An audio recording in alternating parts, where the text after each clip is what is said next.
This video will go over information about the age of absolutism, Roman numeral 3, Louis XIV. So this is the typed outline that you're going to use in order to follow along with the PowerPoint recordings that I have for you. You can see here that Roman numeral 3 continues down here at the bottom as well. And there's also a second page that will be along with this. So depending on how long the video is, if I go on to page 2, then I'll show y'all what page 2 looks like on this video. If not, it'll be in the next video. Let's begin with our information on King Louis XIV of France. We know that he was considered the model absolute ruler. Every king in Europe wanted to be like him. He didn't have to open doors or dress himself. I mean, by the time you're watching this PowerPoint recording, you should have already completed those questions on that Louis XIV, the day in the life of him, the reading. So you know he pretty much had it made when it came to his daily life and routine. Other people did everything for him. He was also called the Sun King, many believe, because of all power radiating from him. We know that the sun radiates heat, and so as a king, and him being the center of power, all power radiates from him.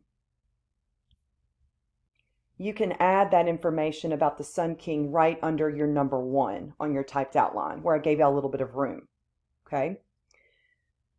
So we know with Louis XIV being this great king of France, it brings up the point of where he's going to live.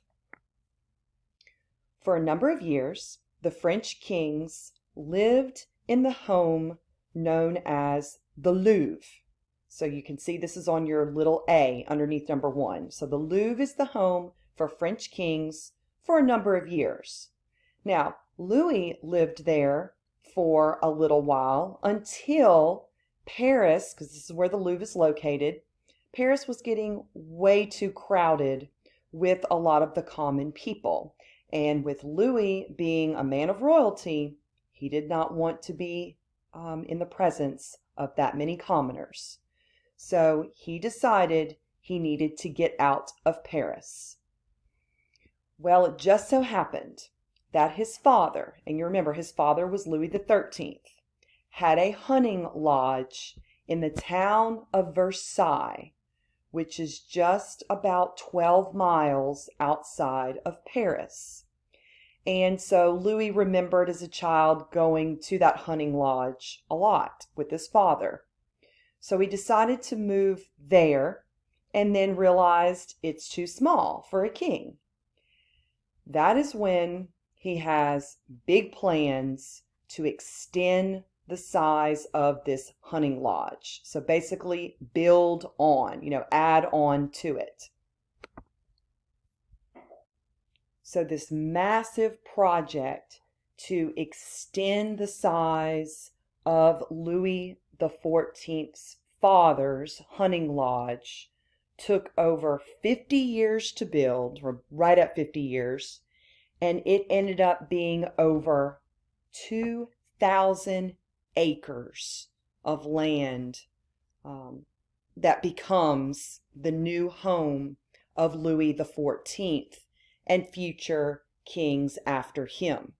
So are you ready to see what this amazing palace looks like?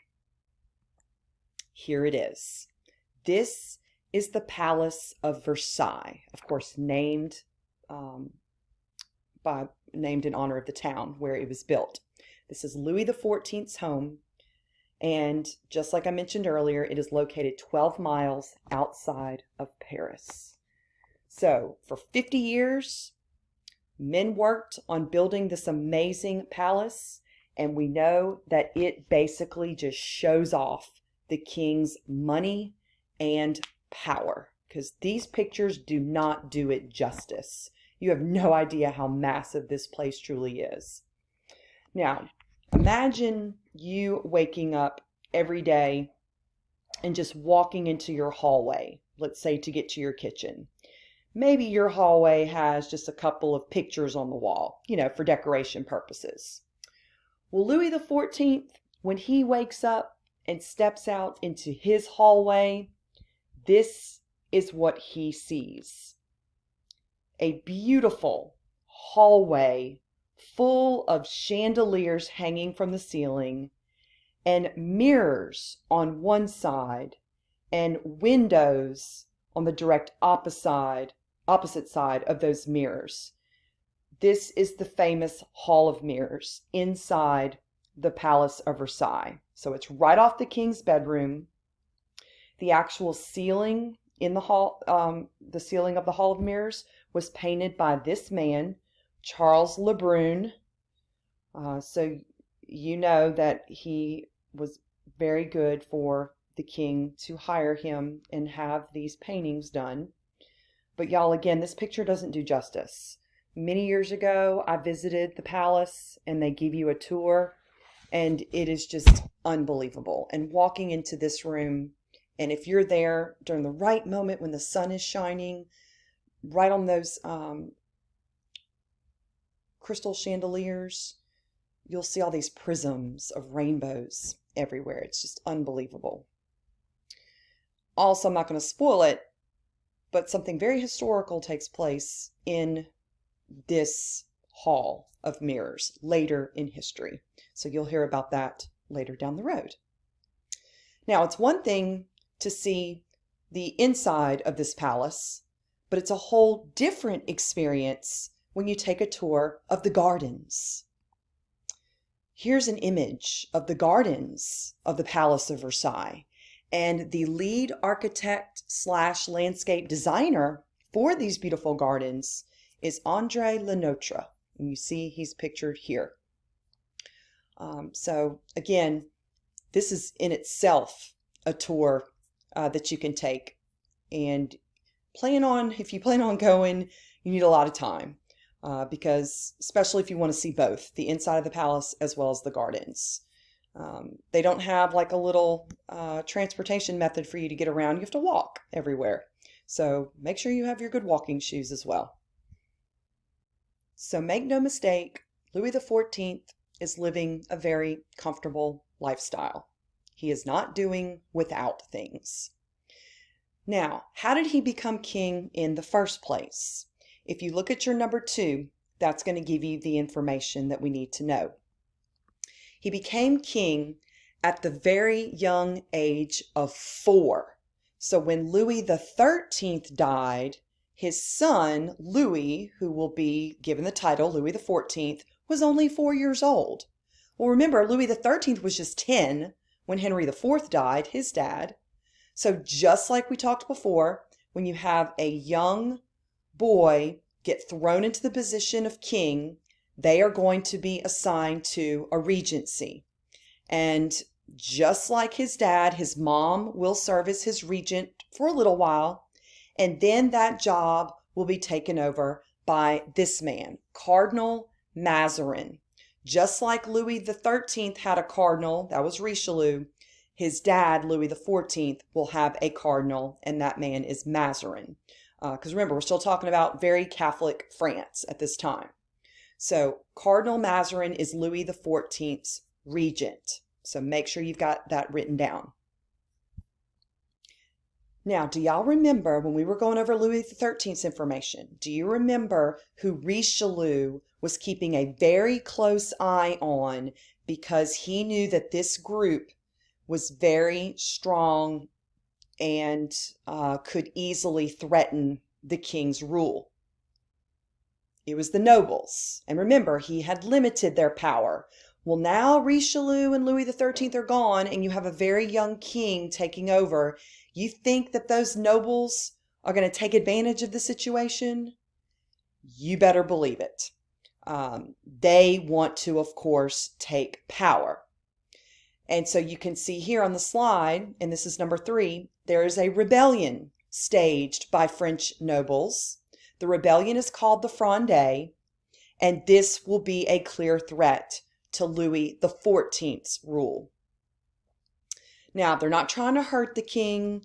All they want to do is basically take power. So they want him out of the way so that they can make the decisions. But again, they're not trying to kill or harm the king in any way.